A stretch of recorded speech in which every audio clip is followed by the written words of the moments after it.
이제 유기성 목사님께서 주 안에서 행복한 사람의 노래라는 말씀으로 마지막 말씀 전해주실 때 많은 은혜 받으시기 바라고요. 우리 함께 나오실 때 크게 또 환영의 박수 하겠습니다. 감사합니다. 하여튼 4번의 짧은 시간이지만 예수님을 정말 잘 믿는 건 어떤 건가 하는 말씀을 이제 4번째 여러분에게 드립니다.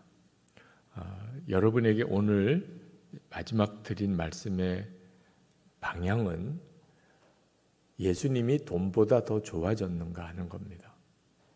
내가 진짜 예수님을 믿게 되었나? 내가 정말 예수님과 함께 동행하는 사람이 되었나? 의외로 아주 간단한 질문으로 확인이 됩니다. 예수님이 더 좋은가? 돈이 더 좋은가 하는 겁니다. 여러분 다 돈이 좋으실 겁니다. 돈 싫어하시는 분은 정말 조금 이상한 사람이죠. 뭐 그런 사람이 나쁜 사람이라고 할 수는 없지만 돈 좋아한다고 또 그게 문제가 되는 것도 아닙니다. 돈은 어린애부터 노년까지 다 좋아하는 거죠. 돈이면 너무나 많은 일들을 할 수 있으니까요. 하나님의 일도 돈이 있으면 더 많은 일을 할 수도 있으니까 돈 자체가 문제가 되는 건 아닙니다. 그런데 한 가지는 분명히 질문을 해야 합니다. 자, 돈과 예수님 사이에서 예수님이 돈보다 더 좋아졌나 하는 겁니다. 대답은 안 하셔도 됩니다. 지금은 입장이 곤란하실 수도 있으니까 내게 있어서 예수님이 돈보다 더 좋은가? 돈은 좋은데 예수님은 그보다 더 좋은가? 그 점에 대해서 꼭 질문하셔야 합니다. 만약에 그렇지 않다면 그렇다면 아직 예수님을 진짜 믿고 있는 단계까지 못 간 겁니다.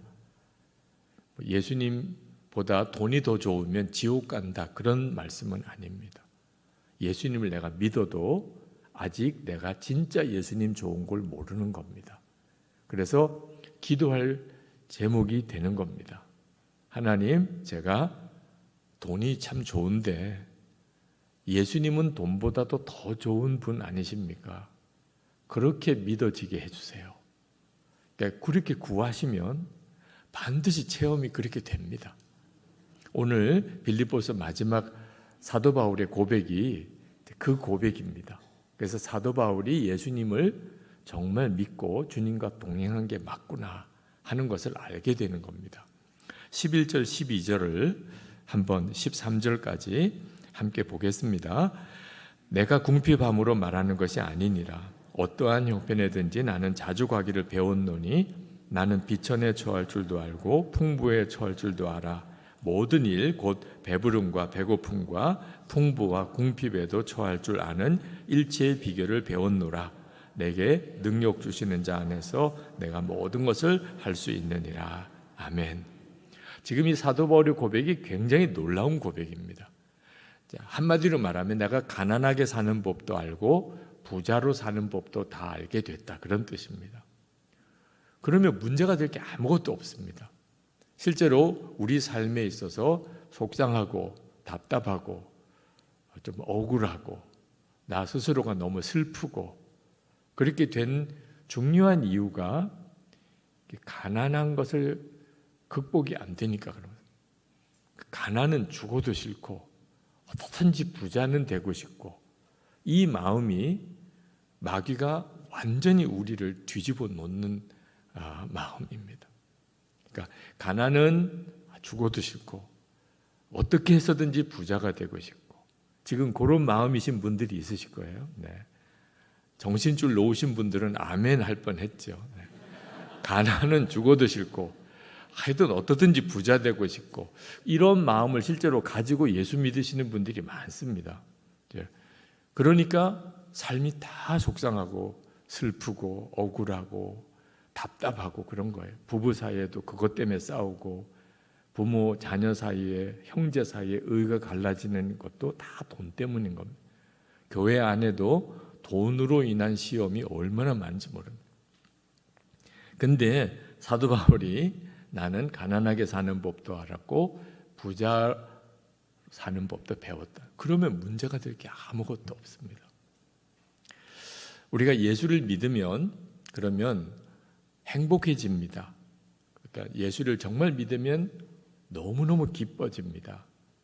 동시에 예수님을 믿으면 부유하게 됩니다. 근데 여러분 중에 잘 동의가 안 되시는 분들이 있을 거예요. 나 예수 믿지만 나 가난한데 이렇게 생각하시는 분이 있으실 거예요. 예수 믿으면 부유해지나? 앞으로 그렇게 된다는 뜻인가? 그렇지 않습니다. 예수 믿는 즉시 그는 부유한 사람입니다. 믿느냐 안 믿느냐 차이가 있는 거예요. 여러분 중에 예수 믿지만 나는 가난하다고 생각하시는 분, 지금 손 들라고는 안 하겠어요? 나는 가난해. 하나님 왜 저는 이렇게 여전히 가난하게 살아야 되나요? 이렇게 생각하시는 분들이 실제로 교인 중에 굉장히 많습니다. 그건 가난한 게 아니고 믿음이 없는 거예요. 여러분, 하나님은 부자예요, 가난하세요? 부자지요. 그건 더 이상 물어볼 필요도 없죠. 하나님은 온 세상을 다 소유하신 통치자시니까. 그런데 그 하나님이 나의 아버지이심을 믿으시나요? 그럼 하나님이 부자시면 나는 어때요? 하나님은 부자인데 나는 가난해. 세상에 이런 부자지간이 어디 있어요? 하나님이 부자시면 나도 부자지. 그러니까 여러분이 하나님이 아버지시라고 정말 믿으신다면 지금 여러분의 형편과 상관없이 여러분은 부자예요.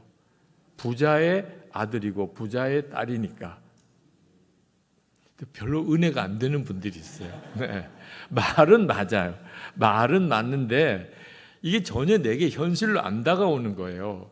이런 경우는 어떤 경우냐면 부자인 아버지를 두긴 했는데 고아로 사는 경우, 그 아버지와 관계가 끊어졌어요. 그러니까 아버지를 잃어버렸어요. 그러니까 아버지는 부자예요. 근데 나는 아버지를 잃어버린 고아처럼 사는 경우가 있죠. 그러니까 이 자녀는 부자인 아버지를 두었는데도 굉장히 가난하게 살아요. 먹을 것도 없고 잘 데도 없고 정말 고아원 생활하고 정말 불쌍하고 비참하게 사는. 그러니까 하나님이 아버지이신데도 자기는 가난하다고 생각하는 사람은 하나님 아버지와의 관계가 이런 겁니다. 그러니까 하나님은 아버지신데 내게는 현실이 아니에요. 하나님이 내 삶의 현실이 아니에요. 내 가정생활, 내 직장생활, 내 일터에서 하나님은 어디 계시지? 이런 느낌인 겁니다. 제가 예수 동행일기를 쓰면서 어떻든지 예수님을 잊어버리지 말고 계속 바라보며 살자고 하는 이유가 내가 지금 어떤 형편이든 상관없이 예수님과의 관계가 바로 되면 그때부터 모든 게 달라지기 시작합니다. 하나님이 내 아버지이신 삶을 살게 돼요. 그러니까 근본적으로 부자인 거죠. 이게 사도 바울이 이렇게 고백하는 이유인 겁니다. 10절 말씀을 11절, 12절, 13절 전에 10절에 이렇게 말씀합니다. 내가 주 안에서 크게 기뻐함은 너희가 나를 생각하던 것이 이제 다시 싹이 나미니 너희가 또한 이를 위하여 생각은 하였으나 기회가 없었느니라. 여기서 사도 바울이 내가 주 안에서 크게 기뻐함은 이라고 했어요. 사도 바울이 예수님 안에, 실제로 예수님이 사도 바울 안에, 사도 바울은 예수님 안에 그렇게 살았기 때문에 사도 바울은 사실 돈 문제에 관한 한 기쁘다, 슬프다 이런 느낌이 없었어요. 다 하나님의 것이고 하나님이 필요하면 다 주실 거니까. 근데 지금 사도 바울이 빌립보에 편지를 쓰는 것은 빌립보 교인들이 사도 바울에게 후원 헌금을 보내준 것 때문에 고맙다. 너희들이 나에게 헌금을 보내줘서 고맙다. 이렇게 이제 고마운 뜻을 전해주는 서신이 빌립보서예요. 그래서 빌립보 교인들에게 편지를 쓰면서 사도 바울이 여러 가지로 자기의 기쁜 간증을 하고 자기 고백도 한 거예요. 근데 사도 바울이 혹시 빌립보 교인들이 오해할까 봐 이 말씀을 쓰고 있는 겁니다. 헌금 받아서 좋은 건가? 사도 바울이 빌립보 교인들이 헌금해 주니까 그것 때문에 기뻐하는 건가? 그래서 사도 바울이 그게 아니라는 겁니다. 내가 너희들이 헌금을 해줘서 기쁜 것은 너희들이 복을 받을 거기 때문에 그런 거지. 그러니까 너희들의 믿음이 이제 자라서 하나님이 너희들에게 복을 주실 수 있도록 너희들의 마음을 그렇게 움직이셨구나. 야, 이제 너희들이 복을 받을 걸 생각하니 너무 기쁘다. 그러면서 나는 가난하게 사는 법도 배웠고 부유하게 사는 법도 배워서 그 돈이 있든지 없든지 나는 상관은 없다. 그 말씀을 하고 있는 거예요. 여러분에게 한번 물어보겠습니다. 가난하게 사는 법을 배웠나요? 가난하신 분, 내가 지금 가난해, 나는 정말 너무 가난해, 이렇게 생각하시는 분, 가난한지 아닌지가 중요한 게 아니고 가난하게 사는 법을 배우셨나요? 지금 만약에 가난하다면 가난하게 사는 법을 배우는 과정인 것을 아셔야 돼요. 그러니까 가난하게 사는 법을 배우고 나면 가난이 별로 문제가 안 됩니다. 아무래도 가난하면 불편해요. 좀 힘들어요. 돈이 없으면 아무래도 힘들지요. 그런데 두렵지는 않아요. 그것 때문에 슬프지도 않아요. 가난해야 된다면 얼마든지 가난할 수 있어요. 예를 들면 너 예수 믿을 거면 너 가난하게 살아야 돼. 나 그렇게 할 수 있대. 나 가난하게 사는 법 배웠어. 이제는 가난하게 살아야 되는구나. 하나님 알겠어요. 그러면 얼마든지 살 수 있어요. 예수 믿는다고 당당하게 고백하면서 살 수 있어요. 가난하게 사는 법을 배웠어요. 이 가난하게 사는 법이 뭐냐면 가난해도 그것 때문에 슬프지도 않고 그것 때문에 두렵지도 않아요. 그러면 얼마든지 가난하게 살 수 있어요. 돈이 없는데 그게 문제가 되는 경우는 돈이 없으니까 두렵고 돈이 없으니까 슬프니까 문제가 되는 거예요. 그러니까 계속 돈하고 사는 거예요.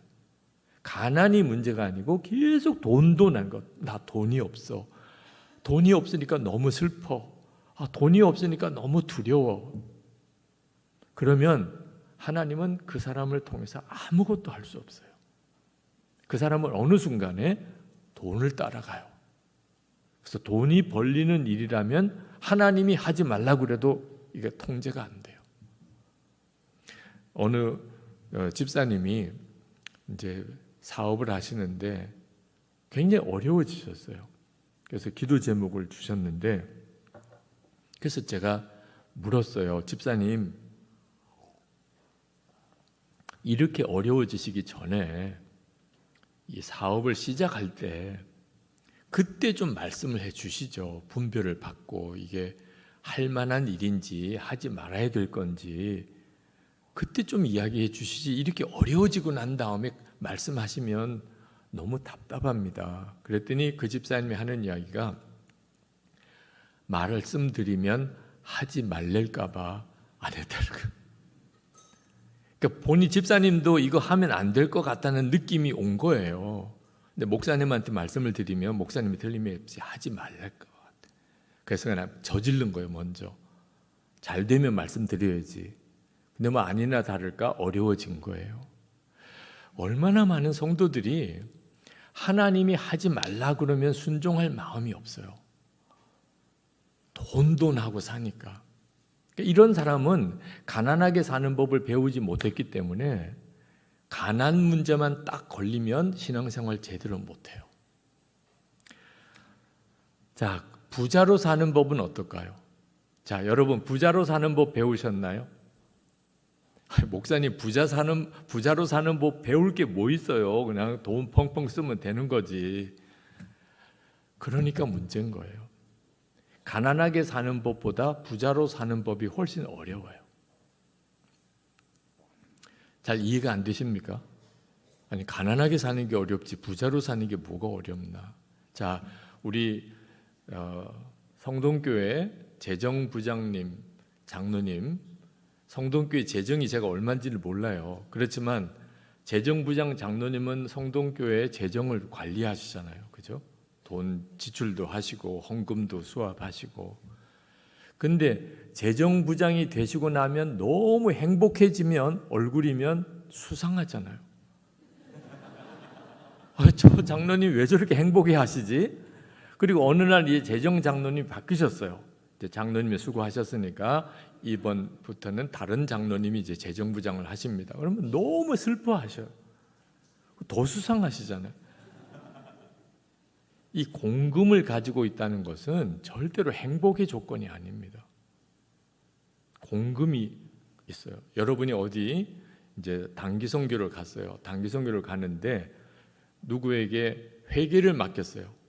그러니까 단기 선교 비용 전체를 그 회계가 이제 맡아서 지출도 하고 단기 선교 내내 그 재정 지출을 하시는 분인데, 이분이 돈을 가지고 너무 좋아하시면 이상하잖아요. 여러분에게 재정을 맡기면 여러분은 어떤 반응을 하시겠어요? 너무 두려워요. 이거 돈 가방 이거 정말 잠이 안 와요. 호텔에 가도 이 돈 가방을 정말 이불 밑에다 숨겨야 되나, 화장실에다 숨겨야 되나, 냉장고에다가 넣어놔야 되나, 잠이 안 온다니까요. 이게 바로 부자로 사는 법이에요. 돈이 있으면 이게 너무 힘들어요. 돈이 있다는 게. 왜? 이 돈은 다 하나님이 주신 거예요. 하나님이 나에게 맡겨준 돈이에요. 재정부장님이 얼마나 신경이 많이 쓰여요. 교회 재정 하나라도 사고가 안 생기고 차질이 없도록 관리하시려니까 재정장로님이 가지고 있는 신경이 얼마나 곤두서요. 회계 맡은 사람은 정말 항상 신경이 그 돈 문제가 생길까 봐 신경이 쓰는, 이런 부자는요 정말 복이 있는 부자예요. 하나님이 내게 주신 재정을 하나님이 기뻐하는 뜻대로 써야지, 이게 내 마음대로 내 사치하는 일이나 내 원하는 대로 막 쓰면 안 되는 거야. 이 사람은 부자로 사는 법을 배운 거예요. 근데 대부분은 이 마음이 없어요. 내 돈인데 내 돈인데 내 마음대로 쓰고, 하나님이 쓰라고 그래도 하나님 안 돼요. 하나님이 쓰지 마 그래도 막 저지르고, 그러니까 부자가 문제가 되는 거예요. 여러분 공금을 그렇게 써봐요. 당장 문제가 되죠. 이건 세상법에서도 처벌되는 일이잖아요. 도대체 가난하게 사는 법, 부자로 사는 법은 도대체 어떻게 배워지는 건가? 핵심은요, 예수님과의 관계가 바로 될 때 배워져요.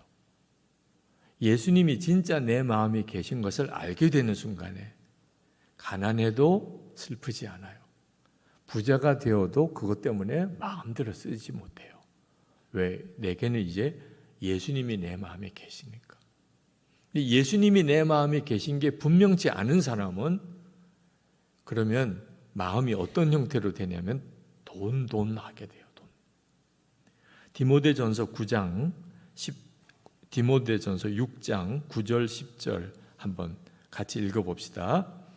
부하려 하는 자들은 시험과 올무와 여러 가지 어리석고 해로운 욕심에 떨어지나니 곧 사람으로 파멸과 멸망에 빠지게 하는 것이라. 돈을 사랑함이 일만하게 뿌리가 되나니 이것을 탐내는 자들은 미혹을 받아 믿음에서 떠나 많은 근심으로써 자기를 찔렀도다.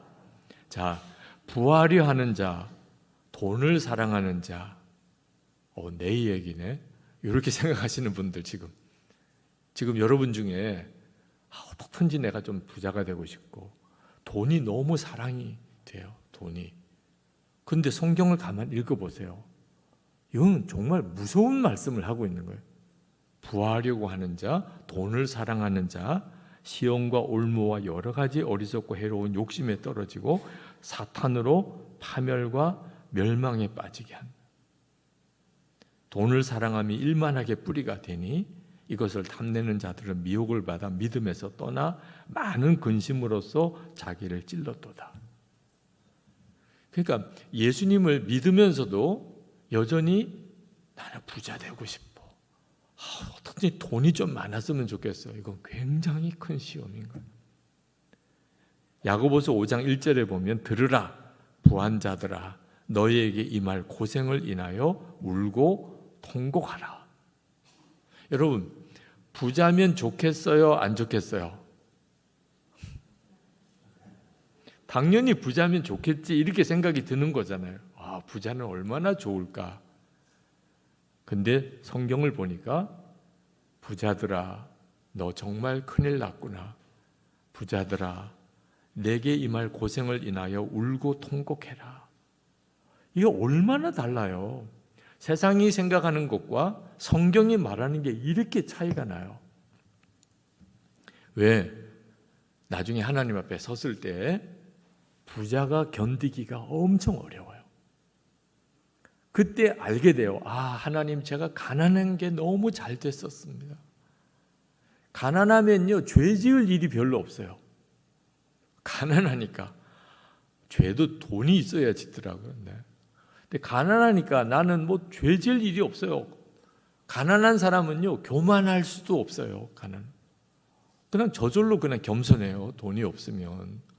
돈이 조금이라도 있으면 이상하게 목에 힘이 가요.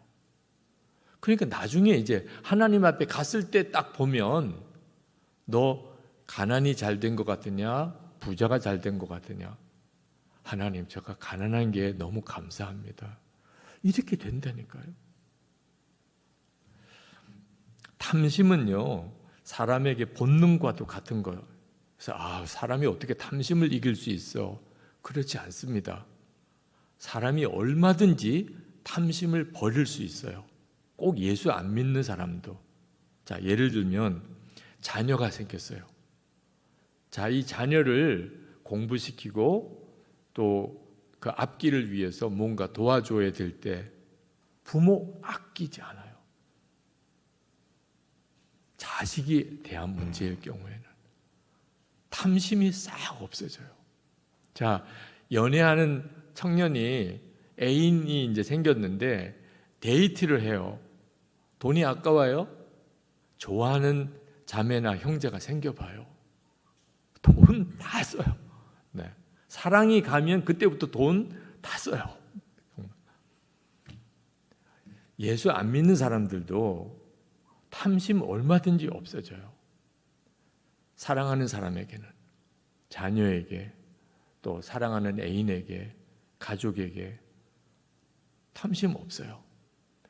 우리들에게 탐심이 극복이 안 되는 이유는 예수님이 사랑의 대상이 아닌 거예요. 내가 예수님을 믿기는 하지만 내가 예수님에게 사랑에 확 빠진 게 아니에요. 그러니까 신앙생활 하면서 헌금이 아까워요. 헌금이. 제가 부흥회 때 이렇게 헌금을 놓고 축복기도 하는데 항상 제 마음속에 이건 보통 일이 아니에요. 여러분 부흥회 때 헌금하는 일 솔직히 말씀드리죠. 사실 부흥회 때 헌금하는 게 잘 안 되시는 분들이 있으실 거예요. 헌금이 아까운 거예요. 그래서 보통 이제 헌금 시간 지나서 들어오는 분도 계세요. 네. 그건 그 사람이 무슨 큰 죄를 지었다기보다는 아직도 예수님의 사랑에 빠지는 관계는 아니에요. 예수님의 사랑에 빠진 사람은 헌금이 기뻐요. 제가 미국에 갔을 때 미국에 부흥되는 교회에 탐방하면서 어느 교회 갔더니 헌금 시간이 제일 은혜로운 시간이더라고요. 이제 헌금 시간입니다. 그리고 이제 헌금 특송이 있고 헌금위원들이 이제 헌금 바구니를 들고 쭉 이렇게 헌금을 거둬요. 근데 보니까 세상에 깜짝 놀랐어요. 헌금 바구니에 넣을 때 우리 한국 교회는 이렇게 그냥 쑥 헌금 바구니에 집어넣잖아요. 헌금위원도 뭐 헌금을 얼마 했나 무슨 헌금을 하나 볼 생각도 없고 헌금하는 사람도 뭐 보이지 않게 그냥 헌금하고 요즘에는 교회 들어오면서 헌금함에 들어오는 헌금함. 근데 거기는요 내가 오늘 11조 헌금을 하려고 해요. 내가 오늘 감사 헌금을 오늘 특별히 하려고. 이야 정말 잘했다. 야 그런 일이 있었구나. 헌금 시간이 한 30분이에요. 30분. 헌금위원들이 교인들하고 헌금하면서 내가 어떤 일로 헌금하고 있다. 지금 내가 오늘 11조를 얼마를 하는데 거기서 서로 끌어안고 서로 축복해주고. 우리 한국 목사님들이 같이 그 교회 탐방을 갔었는데 한국 목사님들이 서로 얼굴 쳐다보면서 이게 무슨 일이야 싶은. 그러면서 이게 진짜요. 여러분 교회에 주일에 예배드리러 오시잖아요. 예배드리러. 두 가지 목적 때문에 오시는 거예요. 사실은 하나는 하나님께 찬양을 드리려고. 예배의 핵심은 찬양이거든요. 근데 혼자서도 찬양할 수 있지만 교인들이 다 함께 찬양하면 얼마나 좋아요. 그래서 찬양 드리려고 오는. 두 번째 목적은 헌금 드리려고. 하나님께 한 주간에 살았던 내 삶을 감사하려고. 헌금 드리려고 오는 거예요.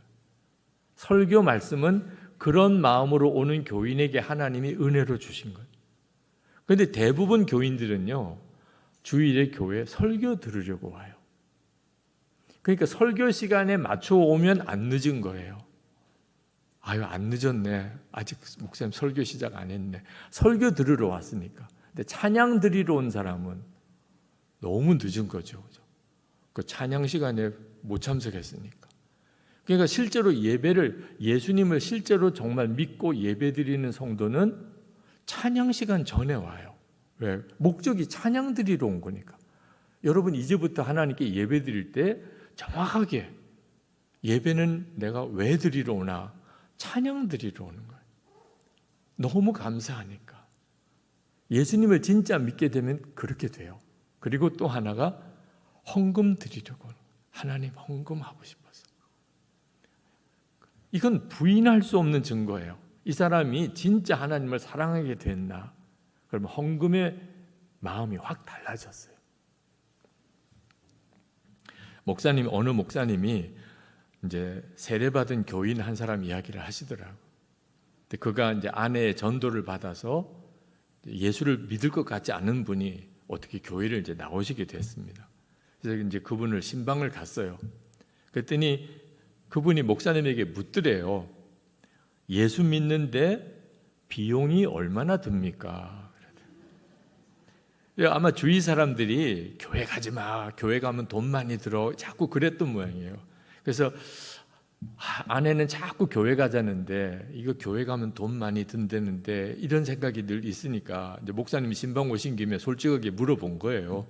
예수 믿으려면 돈 얼마나 듭니까? 그래서 그 목사님께서 얼마나 들면 예수 믿으시겠습니까? 혹시 역으로 물어봤대요. 얼마면 믿으시겠습니까? 그랬더니 그분이 담배값 정도면 이러더래요. 담배값. 그래서 그렇게 하시라고. 담배값 정도 내고 믿으시라고. 그래서 그분이 1년치 담배값을 교회 나오는 주일에 헌금을 했어요. 자기가 1년 동안 담배 필 돈이 계산이 딱 되잖아요. 그래서 1년 선납으로 교회에 내고 이분으로서는 큰 결심을 한 거예요. 아내 때문에 교회는 가야 되겠는데 담배값 정도면 그래 그 정도면 뭐 가지 뭐 이렇게 생각을 했던 거죠. 근데 교회를 나오시긴 하시는데 도무지 세례를 안 받으시거든. 그래서 목사님이 왜 세례를 안 받으려고 하시냐 그랬더니 이제 그분이 세례 받으면 11조를 내야 되잖아요. 아마 주변에서 또 그런 이야기를 했나 봐요. 11조라는 게 있다. 거기에 세례 받으면 다 11조 내야 된다. 그러니까 무조건 세례는 안 받으려고. 담배값 정도는 괜찮지만 11조는 못 하니까. 그래서 그러시냐? 그러면 그런 마음이 되시면 세례 받으시라. 근데 어느 날 묻더래요, 목사님에게. 목사님, 수익에 11조를 내야 됩니까? 아니면 비용 다 빼고 순이익에 11조를 내야 됩니까? 11조를 내야 되겠다는 마음까지 된 것 같아요. 근데 문제는 이제 수입의 11조는 너무 많아. 근데 순이익 비용 뭐 세금도 내고 뭐 비용 다 빼고 진짜 순이익의 11조 그 정도는 할 수 있을 것 같은데 생각이 들었던 것 같아요. 그래서 목사님께서 그건 본인의 믿음대로 하면 됩니다. 수입의 11조를 할 믿음이 되시면 수입의 11조 하시고 내가 순이익의 11조만 드릴 수밖에 없고 그럼 그렇게라도 하시면 됩니다. 그랬더니 비용 다 빼면 얼마 안 되는데 그러더래요. 그래서 이제 이분이 그 해에 이제 쌀 2가마니 가을에 헌금을 하더래요. 11조를. 그러니까 아마 이것저것 비용 빼고 이제 11조 계산해서 낸 것 같아요. 그리고 세례를 받았어요. 11조 교인이 된 거니까. 근데 그 다음에 11조가 갑자기 커졌어요. 쌀 10가마니를 헌금을 하더래요. 수하게 11조를 낸 거죠. 그러면서 목사님 제가 예수 비싸게 믿기로 했습니다. 이것저것 따지고 내가 그렇게 헌금하지 않고 이제 내가 진짜 예수를 제대로 한번 믿고 싶다. 믿음이 자란 거죠. 처음에 보다 지금 그 헌금이 달라진 게 믿음이 달라진 거예요. 예수님과의 관계가 달라진 거예요. 이게 그냥 사람의 말로 되는 일이 아닙니다. 여러분들이 내가 예수님을 진짜 믿게 됐나? 내가 지금 예수님을 정말 사랑하게 됐나? 여러분이 정확하게 압니다. 여러분 자신의 재정과 관련된 여러분의 마음이 달라지는 거예요. 여러분이 1분만이라도 하나님 앞에서 하나님을 만나게 되면 그러면 여러분 헌금에 대한 생각 완전히 달라집니다. 주님을 진짜 알게 되면 하나님을 정말 만나고 나면 그러면 더 이상 돈 문제가 안 돼요. 예수님을 믿고도 돈 하게 되는 것이 여러분 어쩔 수 없는 일이라고 넘기지 마세요. 내가 예수님을 아직 진짜 믿지 못하고 있는 거구나 하는 생각을 하셔야 돼요. 우리 안에 이 가난의 영이 있습니다. 가난의 영. 세상의 영이 가난의 영이에요. 이 가난의 영은 가난한 사람의 영이 아니고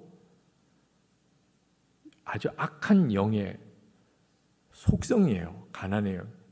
다시 말하면 없어질까 봐 두려워하는 영이에요. 가난의 영이. 이 가지지 못한 것에 대한 두려움, 이게 영적인 문제입니다. 가난에는 두 가지 가난이 있는데 실제로 없어서 가난한 게 있고 두 번째는 만족이 안 되는 가난이 있어요. 그래서 돈을 많이 가진 사람도 가난의 영이 있는 사람이 있습니다. 이 사람은 있는 돈이 없어질까 봐 걱정하는 거예요. 더 가지지 못한 것 때문에 늘 아쉬운 사람. 이 사람이 사실은 돈은 부자인데 가지고 있는데 속은 완전히 거지의 영을 가지고 있는 거예요. 사도 바울이 디모데전서 6장 8절에서 우리가 먹을 것과 입을 것이 있은즉 족한 줄로 알 것이니라. 입을 것과 먹을 게 있으면 족하다는 거예요. 자, 여러분 지금 입을 것과 먹을 것이 있습니까? 다시 말하면 오늘 예배 끝나면 갈 집이 있어요. 누워서 잘 수 있는 방이 있어요. 그게 뭐 크든지 작든지 상관없이 방이 있어요. 또 옷이 있습니까?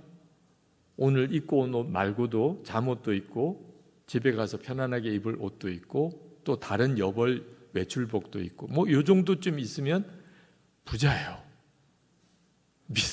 목사님 어떻게 그게 부자라고 할 수 있나요?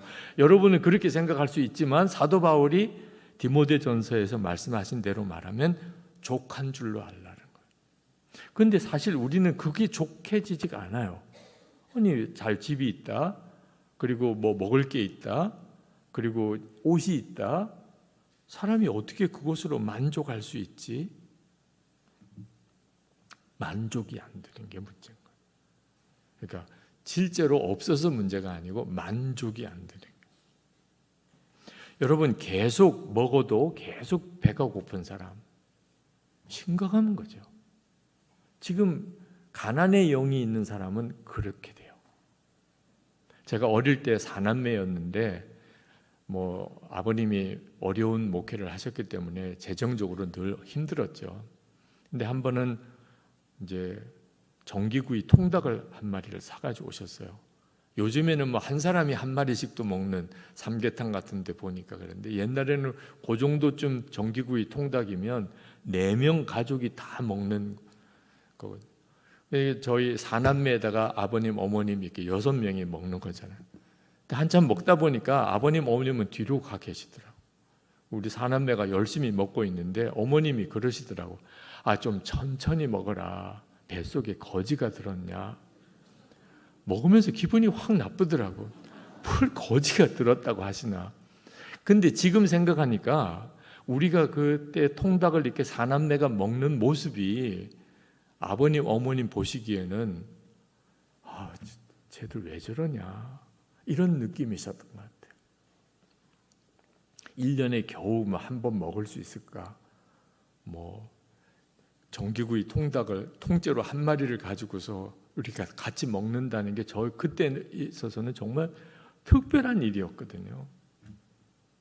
근데 하나님이 꼭 우리를 보시면 그런 느낌이신 거예요.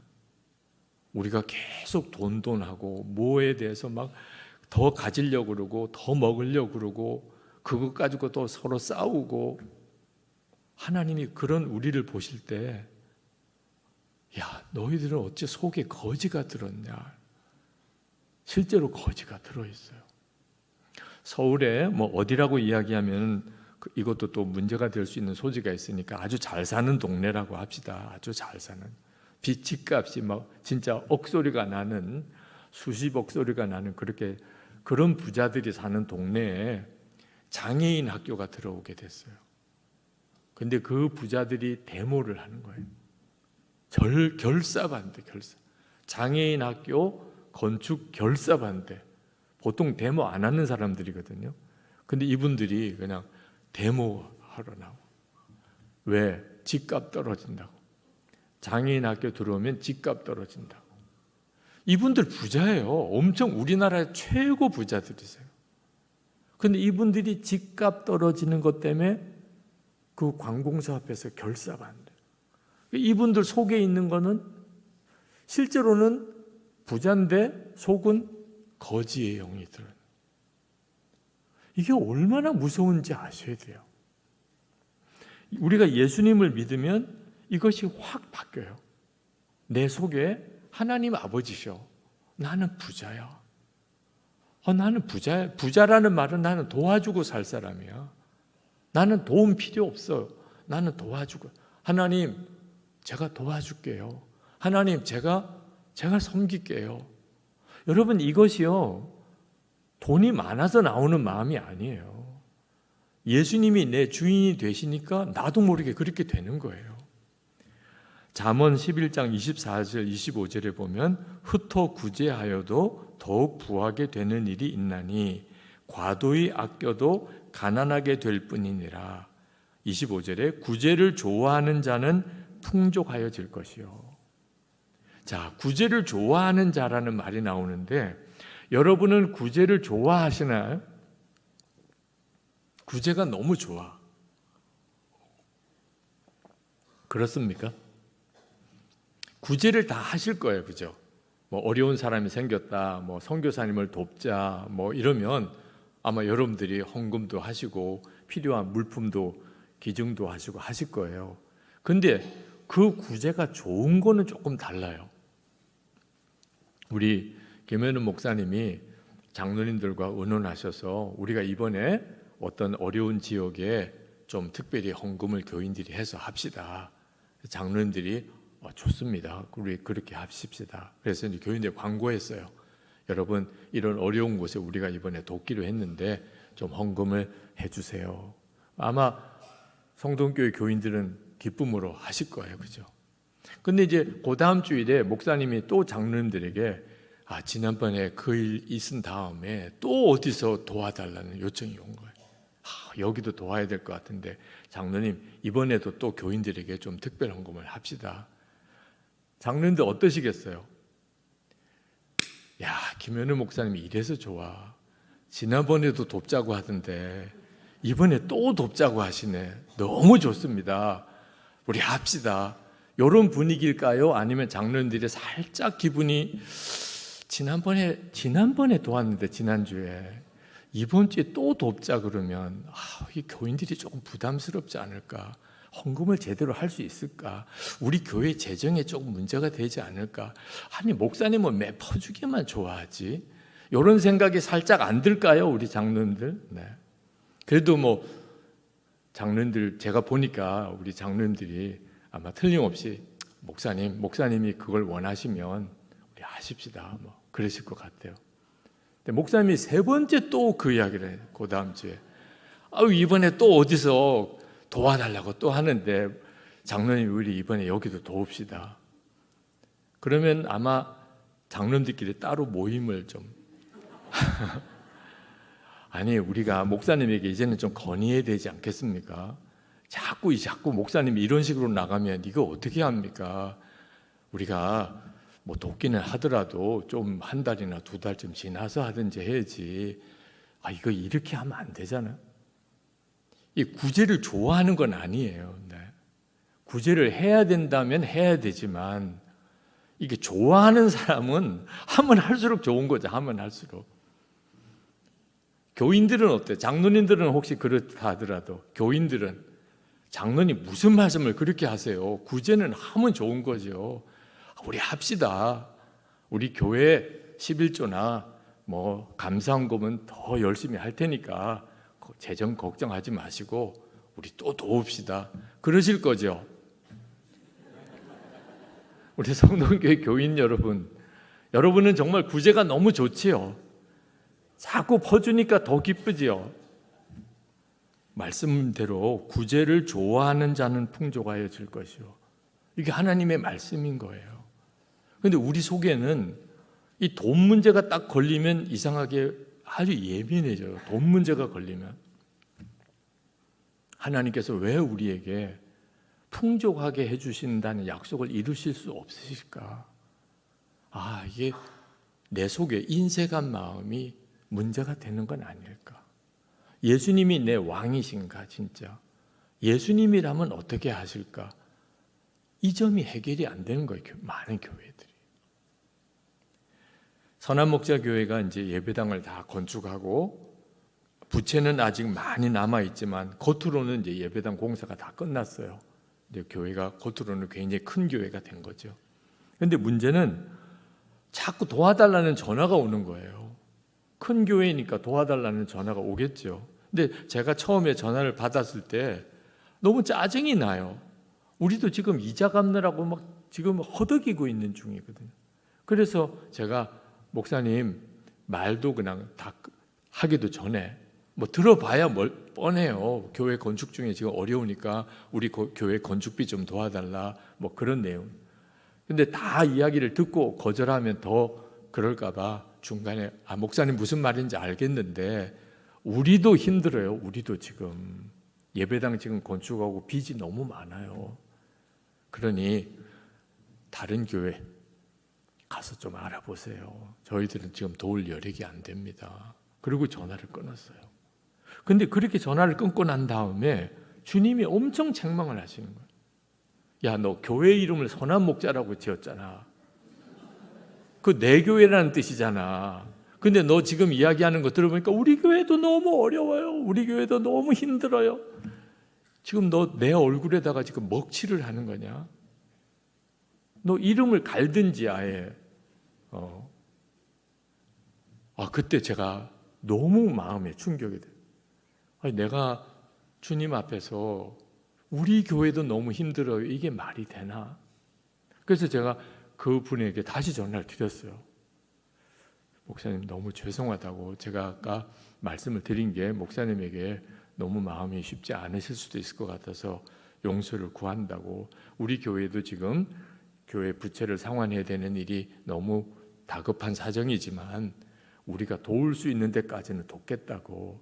우리가 가지고 있는 재정 중에 우리가 다 도와드릴 수는 없어도 우리가 최선을 다해서 돕겠다고 그렇게 전화를 드렸었어요. 그리고 그 다음부터 내가 복이 있는 사람처럼 보이나 보다. 선한목자교회가 또 유기성 목사가 그러니까 도와달라고 하는 거지. 그럼 하나님이 뭔가 계획이 있는 거 아니겠냐. 그래서 뭐 없는 걸 도울 수는 없지만 있는 것 범위 내에서는 어떻든지 도우려고 애를 썼어요. 지나고 보니까 진짜 교회가 복을 엄청 받은 거예요. 먹고 살기도 힘든데 우리가 좀 형편이 좋아지면 돕지요. 여러분 이 말에 속으시면 안 돼요. 왜 먹고 살기 힘들어졌는지를 아셔야 되는 거예요.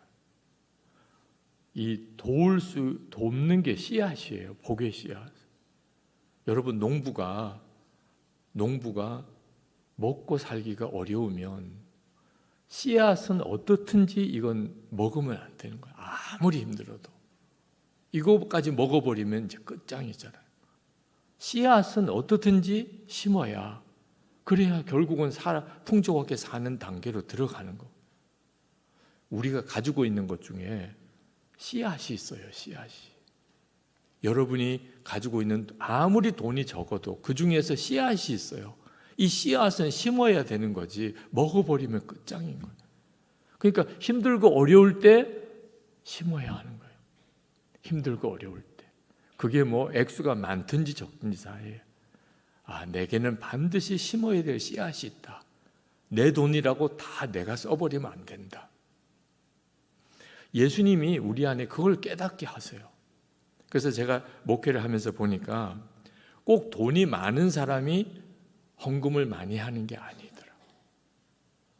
예수님과의 관계가 좋은 사람이 어려운 형편 속에서도 헌금을 하세요. 교회가 이렇게 놀랍게 세워지는 과정에서 너무 간증이 많아요. 저 개인적으로. 제가 선한목자교회 부임해 보니까 교회 부채가 한 100억이에요. 그리고 예배당 공사는 완공도 못했어요. 그리고 공사업체인 건설회사에다가 60억을 주지를 못해가지고 그 60개월 동안 매달 1억씩을 갚아야 돼요. 진짜 어떻게 해야 될지 모르겠더라고요. 근데 그럴 때 일본에 있는 형제교회에서 다급하게 예배당을 거기 마련해야 되는데, 그런데 20억이 필요한데 15억까지는 어떻게 마련했는데 5억이 모자란다. 기도를 해달라는 거예요. 그 교회도 우리 교회를 아니까 도와달라고는 못하고 기도를 해달라는 거예요. 알겠다고, 우리가 기도하겠다고. 근데 기도를 했는데 잔금을 치러야 되는 날까지 마련이 안 되는 거, 5억이. 그러면 15억도 다 날아가 버리는 거예요.